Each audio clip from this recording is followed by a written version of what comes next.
آج ہم ایک ایسے موضوع پر بات کریں گے جو نہ صرف وزن کم کرنے کی دنیا میں انقلاب لا چکا ہے بلکہ صحت کے میدان میں بھی حیرت انگیز فوائد رکھتا ہے۔ جی ہاں، آج ہم بات کریں گے انٹرمٹنٹ فاسٹنگ کی، یعنی وقفے سے روزہ رکھنے کے سائنسی طریقے کی۔ یہ کوئی فیشن وقتی رجحان نہیں بلکہ سائنسی تحقیق پر مبنی ایک مؤثر طریقہ ہے۔ اگر آپ اس ویڈیو کے آخر تک ہمارے ساتھ رہیں تو آپ جان سکیں گے کہ یہ طریقہ کیسے کام کرتا ہے اور آپ اپنی صحت، جسم اور زندگی پر کیسے بہتر کنٹرول حاصل کر سکتے ہیں۔ پارٹ 1، انٹرمٹنٹ فاسٹنگ کیا ہے؟ انٹرمٹنٹ فاسٹنگ کا مطلب ہے کھانے کے اوقات کو محدود کرنا اور فاسٹنگ کے اوقات کو بڑھانا۔ یہ کوئی مخصوص ڈائٹ پلان نہیں ہے، بلکہ اس میں ہم یہ طے کرتے ہیں کہ کب کھانا ہے، نہ کہ کیا کھانا ہے۔ مشہور فارمیٹس: 1، 16-8 میتھڈ 16 گھنٹے فاسٹنگ، 8 گھنٹے کھانے کا وقت۔ 2، 5-2 میتھڈ ہفتے میں 5 دن عام خوراک اور 2 دن کم کیلوریز۔ 3، 8-8 ہفتے میں 1-2 دن 24 گھنٹے فاسٹنگ۔ 4، آلٹرنیٹیو فاسٹنگ، 1 دن کھانا 1 دن فاسٹنگ۔ پہلا طریقہ ہے 16-8 میتھڈ۔ اس میں آپ روزانہ 16 گھنٹے فاسٹنگ کرتے ہیں اور صرف 8 گھنٹے کھانے کا وقت رکھتے ہیں۔ مثال کے طور پر آپ رات 8 بجے کھاتے ہیں اور پھر اگلی بار دوپہر 12 بجے کھاتے ہیں۔ اس دوران صرف پانی، بغیر شکر کی کافی گرین ٹی پی جا سکتی ہے۔ یہ طریقہ بگنرز کے لیے بہترین سمجھا جاتا ہے۔ دوسرا طریقہ ہے 5-2 میتھڈ۔ اس میں ہفتے کے 5 دن آپ عام کھانا کھاتے ہیں اور 2 دن صرف 500 سے 600 کیلوریز تک محدود رہتے ہیں۔ یہ دونوں دن کنسیکیوٹیو، یعنی ایک کے بعد ایک نہیں ہونے چاہیے۔ یہ ان لوگوں کے لیے ہے جو روزانہ فاسٹنگ نہیں کر سکتے۔ تیسرا طریقہ ہے 8-8۔ اس میں ہفتے میں 1-2 دن مکمل 24 گھنٹے کا فاسٹ کیا جاتا ہے۔ مثال کے طور پر اگر آپ رات 8 بجے کھاتے ہیں تو اگلا میل اگلی رات 8 بجے ہوتا ہے۔ ان 24 گھنٹوں میں صرف پانی، چائے بغیر شکر کی کافی لی جا سکتی ہے۔ یہ ایڈوانسڈ یوزرز کے لیے زیادہ مناسب ہے۔ چوتھا طریقہ ہے آلٹرنیٹیو فاسٹنگ۔ اس میں 1 دن عام کھانا کھایا جاتا ہے اور اگلے دن تو مکمل فاسٹنگ کی جاتی ہے یا صرف 500 کیلوریز لی جاتی ہے۔ پھر اگلے دن دوبارہ نارمل کھانا ہوتا ہے اور یہ سائیکل ریپیٹ ہوتی ہے۔ یہ طریقہ وزن کم کرنے اور میٹابولک ہیلتھ بہتر بنانے میں مؤثر ثابت ہوا ہے، مگر سب کے لیے آسان نہیں ہوتا۔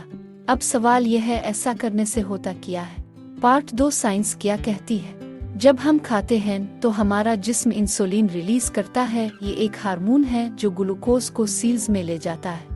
بار بار کھانے جیسے سنیکس، رات دیر تک کھانا، چائے، بسکٹ سے انسولین مسلسل اونچی رہتی ہے۔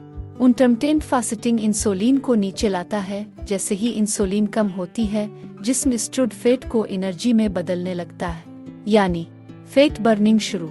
انسولین سینسیٹیویٹی بہتر، سیل ریپیئر، آٹوفیجی، برین فنکشن میں بہتری، ہارمونز کا بیلنس، سوزش میں کمی۔ آٹوفیجی خاص طور پر دلچسپ ہے، اس میں سیلز اپنی خراب چیزوں کو ریسائیکل کرتے ہیں، جیسے گھر کی صفائی۔ پارٹ 3، طبی فوائد۔ 1، وزن میں کمی۔ تحقیقات کے مطابق انٹرمٹنٹ فاسٹنگ بغیر کیلوری کاؤنٹنگ کے بھی وزن کم کرنے میں مدد دیتی ہے۔ کھانے کا وقت کم ہونے سے اوور ایٹنگ کا امکان بھی کم ہوتا ہے۔ 2، ڈائبٹیز کنٹرول۔ ٹائپ 2 ڈائبٹیز میں انسولین ریزسٹنس بڑا مسئلہ ہے۔ انٹرمٹنٹ فاسٹنگ انسولین کو ریسیٹ کرتی ہے، جس سے بلڈ شوگر بہتر ہوتی ہے۔ 3، دل کی صحت۔ کولیسٹرول، ٹرائیگلیسرائڈز اور بلڈ پریشر پر مثبت اثرات سامنے آئے ہیں۔ 4، دماغی فوائد۔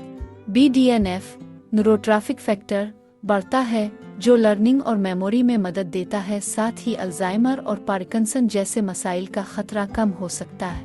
5، کینسر سے تحفظ۔ کچھ اینیمل اسٹڈیز سے پتہ چلا ہے کہ فاسٹنگ ٹیومرز کی گروتھ کو سست کر سکتی ہے، مگر انسانوں میں مزید تحقیق کی ضرورت ہے۔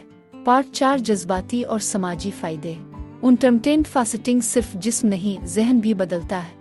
مائنڈفل ایٹنگ، فوڈ سے بہتر تعلق، ڈسپلن، سیلف کنٹرول، اندرونی طاقت کا احساس، روحانی سکون، خاص طور پر رمضان جیسے تجربات سے جڑا۔ ایک عام فیڈ اپ کا، مجھے لگتا ہے میں آخر کار اپنے جسم سے جاڑ گیا ہوں۔ پارٹ 5، کیا یہ سب کے لیے محفوظ ہے؟ نہیں، یہ سب کے لیے نہیں۔ ان افراد کو احتیاط پرہیز کرنا چاہیے۔